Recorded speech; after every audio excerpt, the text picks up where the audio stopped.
Hello বন্ধুরা, আজকে আমি জানাতে চাইছি মুরগির পেছনে বাচ্চাগুলার পায়খানা লেগে যাচ্ছে। এর থেকে বাচ্চাকে কিভাবে বাঁচাবেন তার একটা উপায় আপনাদেরকে জানাবো। দেখুন, বাচ্চার পেছনে পায়খানা লেগে কীভাবে পায়খানা জায়গাটা জাম হয়ে আছে।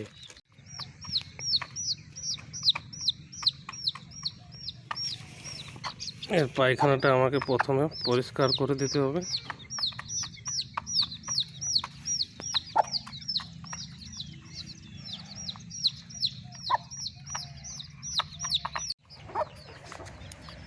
এই যে বাচ্চাটার পেছনে পায়খানা লাগা আছে, সেই বাচ্চাটাকে পায়খানাটা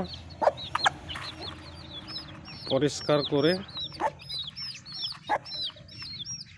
3 দিন থেকে 4 দিন গুড় জল খাওয়ালে ওদের পায়খানাটা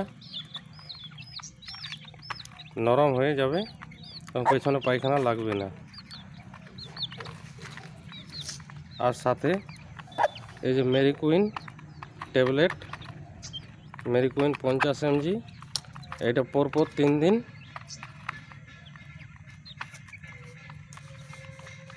খাওয়াতে হবে। তাহলে এই রোগ থেকে মুরগির বাচ্চাকে সুস্থ করা যাবে। আমি এইভাবেই আমার বাচ্চাগুলোকে সুস্থ করে তুলে, এবং খাবার এদের পরিষ্কার খাবার দিতে হবে, যাতে খাবারের মধ্যে কোনো গান্দা না থাকে, এবং পরিষ্কার জায়গার মধ্যে খাবারটা দিতে হবে, যাতে করে মুরগি বাচ্চাগুলো তাড়াতাড়ি সুস্থ হয়ে যায়।